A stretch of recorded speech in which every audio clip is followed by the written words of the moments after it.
Welcome to the Global Energy Leaders Podcast, powered by R Squared Global.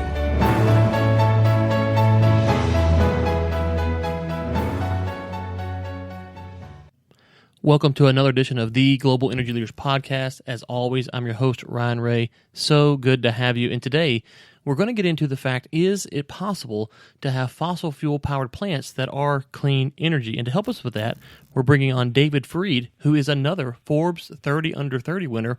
David, how's it going today? Doing great. How about yourself?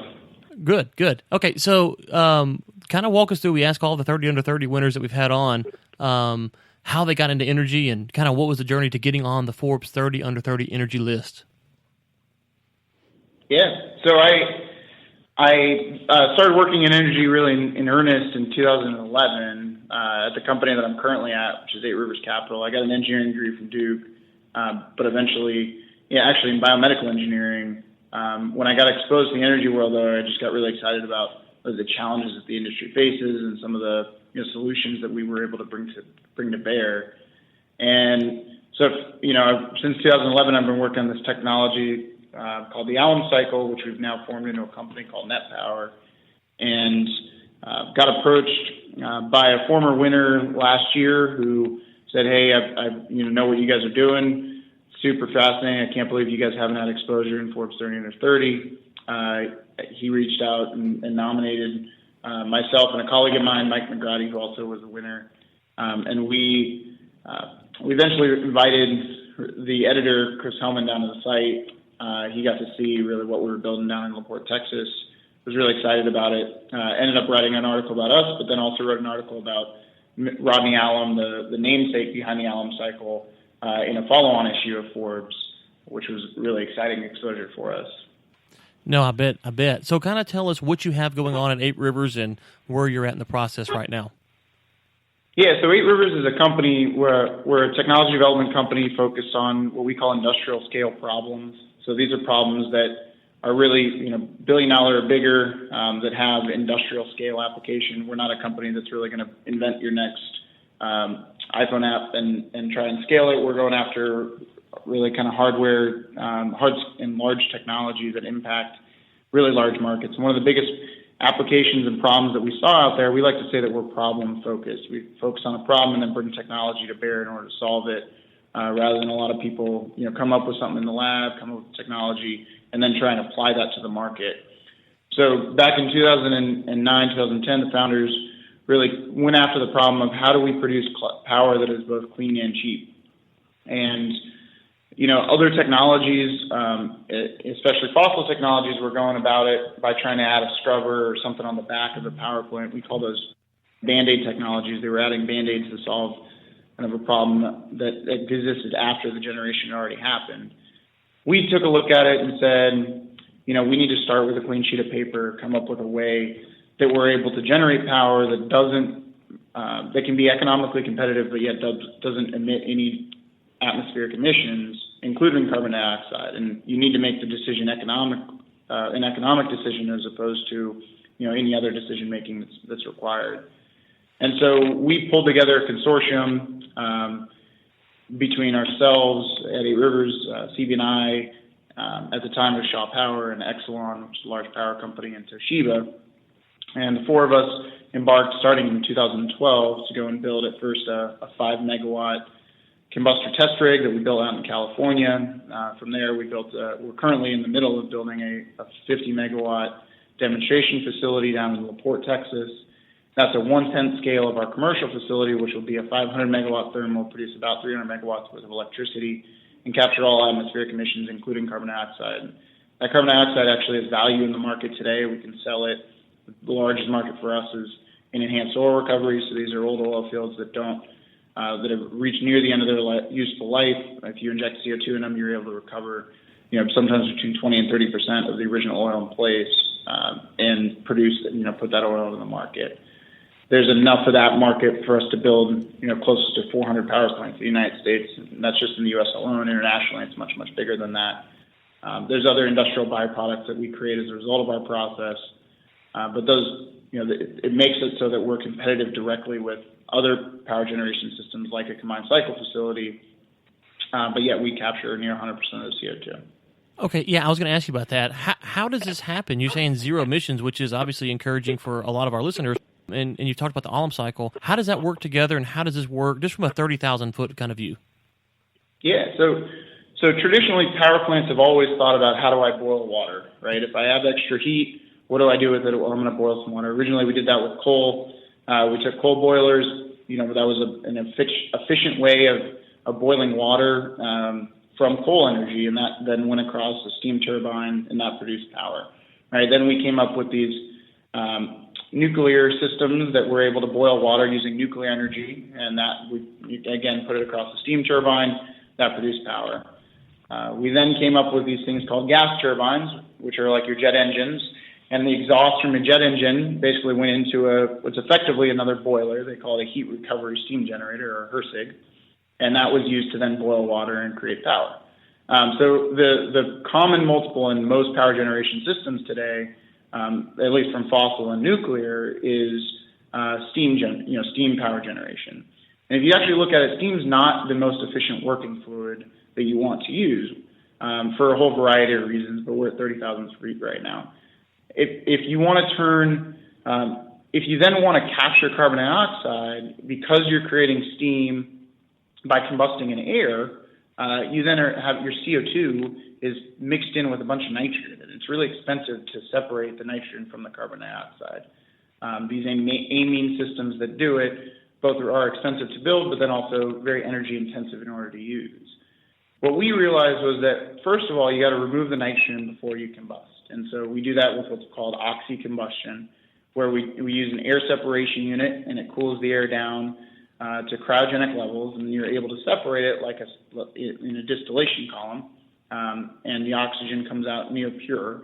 You then combust that oxygen with natural gas. When you combust oxygen with natural gas, you get CO2 and water. If I then remove the water by cooling down the system, I can then have nominally pure CO2. So in our system, instead of what steam going across the turbine, what actually goes across the turbine is carbon dioxide. And so then the benefit of that was when you're done, you have a high pressure, high quality stream of CO2, which I can then use in an industrial process. One of the biggest problems with existing power generation systems is when they do capture the CO2, it's at near atmospheric pressure.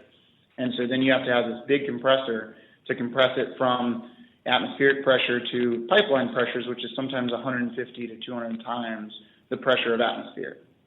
Okay, so let me ask you a question about this process from a different standpoint. If you use your new technology and you're going to build a power plant, does it cost more to build the power plant this way, and then you offset that cost by selling the CO2, or is it cheaper to build the power plant this way and you can sell the CO2?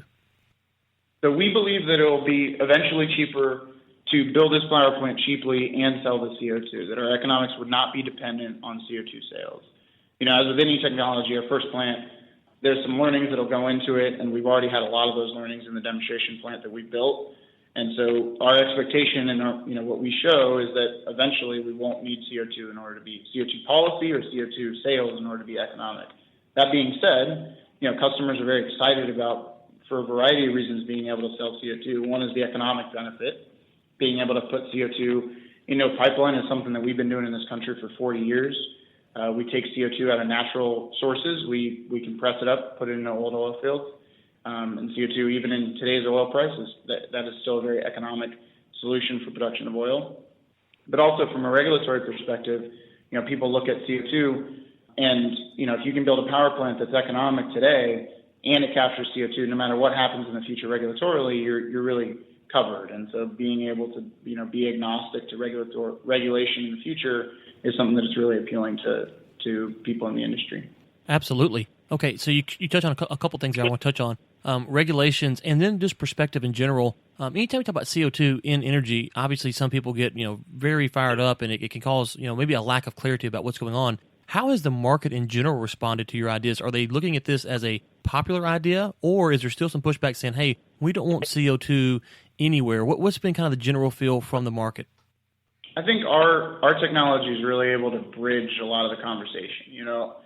There's lots to love about our technology. One is, on one side, people care about low cost, they care about reliable power, they care about domestic oil production, they care about, being able to continue to use resources that we have, both domestically and resources that exist really internationally. And, if we look at it, the developing world is going to build coal and natural gas plants for a long time. And they continue to build them at an alarming rate. So that's, on one side of the equation, our technology really hits on all of those. We expect to be very low cost. We expect to be able to use our CO2 to enhance domestic oil production. We expect to be able to use natural gas in a very efficient way, in a very efficient manner.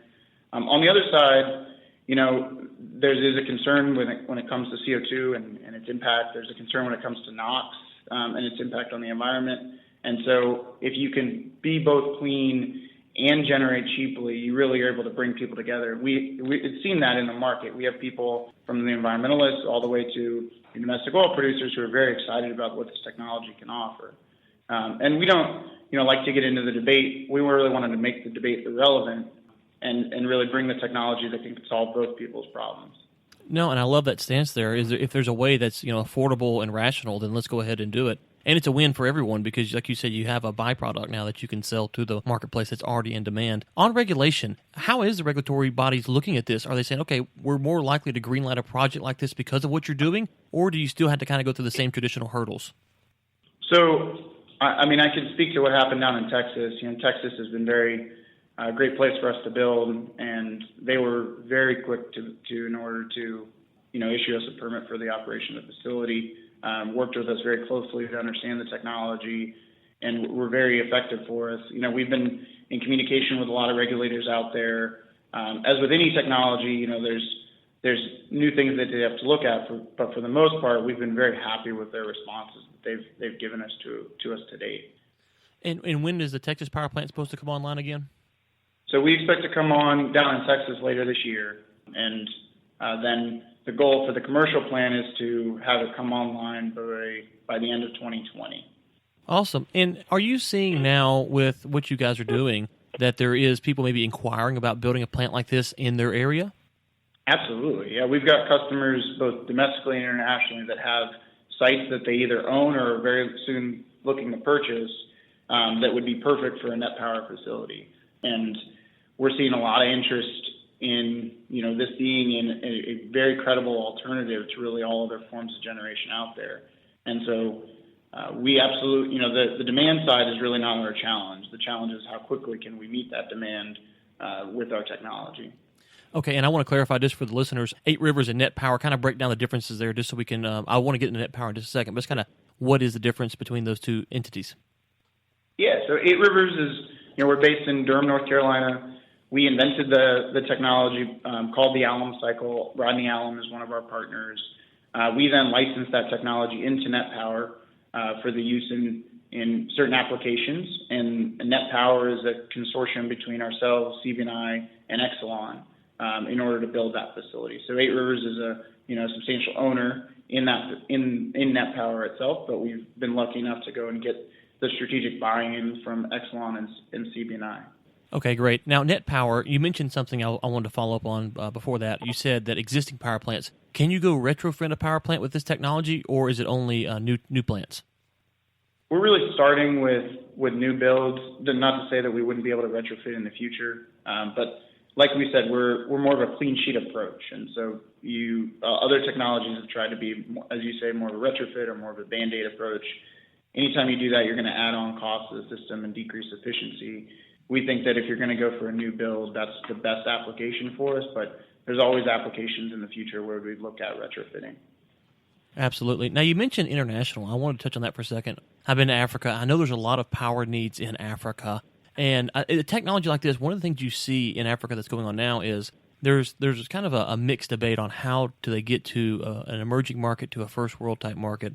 And they're saying, okay, do we want to do microgrids? Do we want to go off the grid? Do we want to do traditional type power plants? And so it seems like your technology might come in there and fit some of the concerns, because some of the concerns are we don't want to come in with a traditional coal-based power plant and then pollute the market. We want to be clean, and they're trying to look for solutions like that. So it sounds like what you're saying, that you're kind of offering a solution for our African listeners that might be a fit for where they're at right now, trying to figure out how do they get from an emerging market to a first world market that can supply energy to those nations.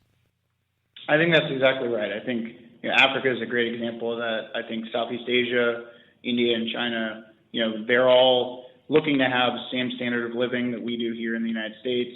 And, a big driver of that is electricity and energy. And, while they want to, at the same time, they also want to maintain a clean approach to the environment, and they want to make sure that they don't have air quality problems, that they're able to burn, things as efficiently as possible. And if they can then capture the carbon without it being an economic hindrance to their growth, they're really excited about that. So I think you're exactly right. Okay, so I'm a little bit ignorant on this point. Carbon sales inside of Africa, is that just like it is in the U.S.? Is it just as profitable, or would you have to sell that to an international market? So really, the U.S. has been the leader in the world in CO2 market build-out, and it's all been done economically. It's, kind of a testament to the industrialization and innovation that exists in our upstream oil and gas here in the U.S. We started doing enhanced oil recovery in the 1970s when oil fields were running out. And so that CO2, people are doing EOR pilots in other parts of the world. They're doing it for both oil recovery and gas recovery. But in places like Africa, there's a huge need for things like argon or nitrogen or some of the other big industrial gases that we produce right now as the CO2 market starts to build out. Well, this is really a lot of interesting stuff, and I want to say, put you on the spot here, I would love to come see the power plant in Texas. That's where I live at, so maybe we can work that out in the future. You've done a lot of stuff. Is there anything, you don't have to respond online, but I'm just going to put... No, welcome. You're welcome at any time. You're welcome. I'd love to do a tour and then report back to the audience, what was there. It looks fascinating. You've done a lot. You've accomplished a lot already as you're under 30, and so you're on the Forbes 30 under 30 list. What else did we not get into today that maybe you wanted to plug or promote for the audience? I think, I wanted to talk a little bit about innovation and kind of how young people can be involved in energy. I think a lot of people look at energy and electricity and power as really stoic industries that don't change a lot. And I would encourage people to really spend some time looking at this industry. It's a really exciting industry. There's a lot of dynamic people, a lot of dynamic things going on.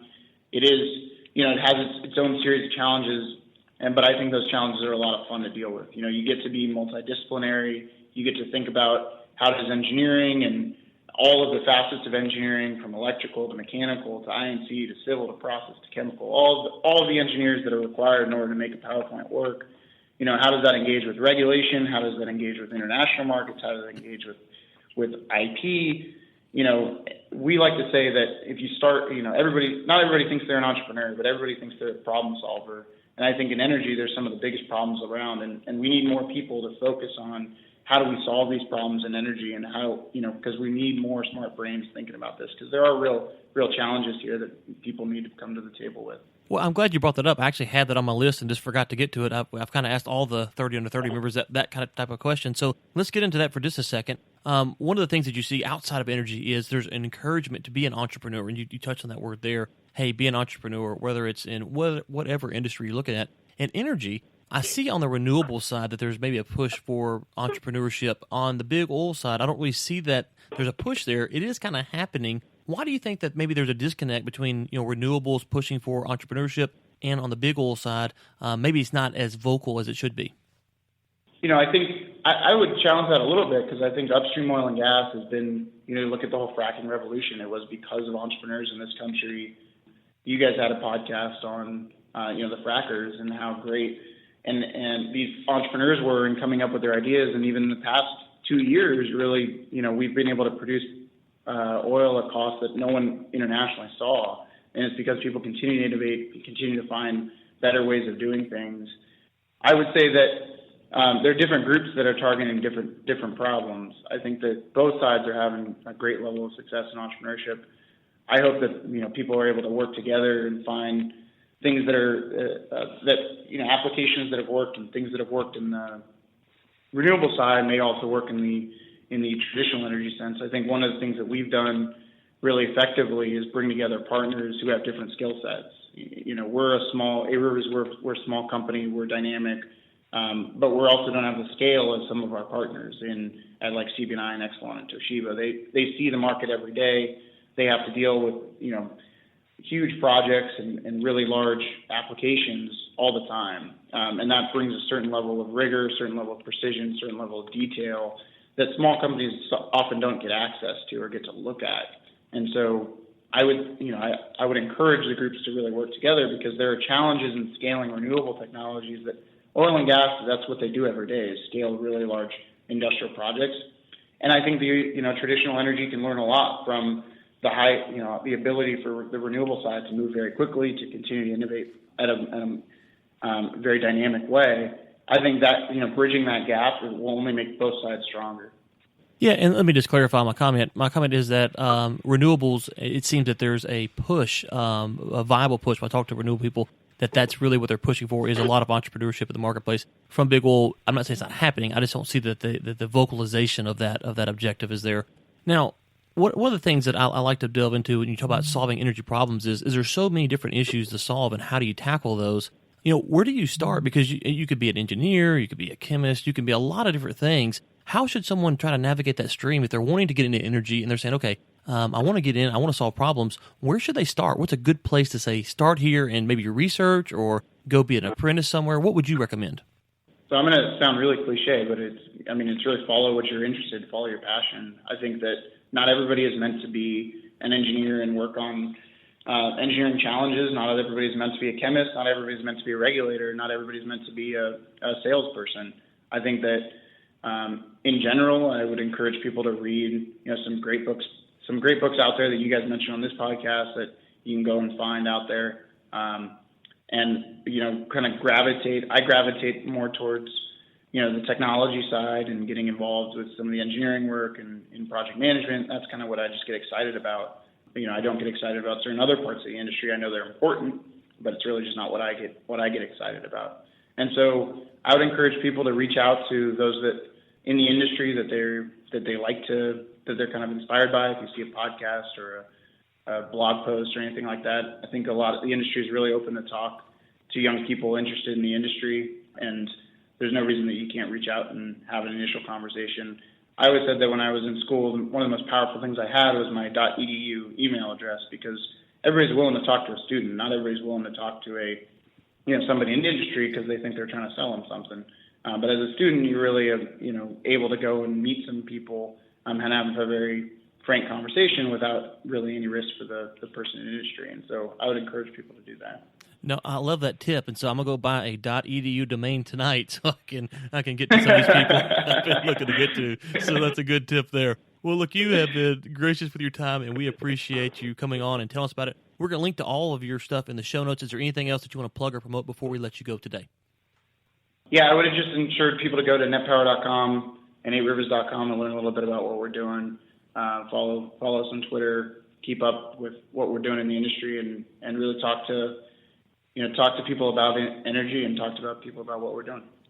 Absolutely, and we will link to all of that at globalenergymedia.com, where you can find everything that you need about David and what's going on with 8 Rivers and Net Power. Thank you so much for coming on. We really enjoyed the discussion and hope to have you on again in the future.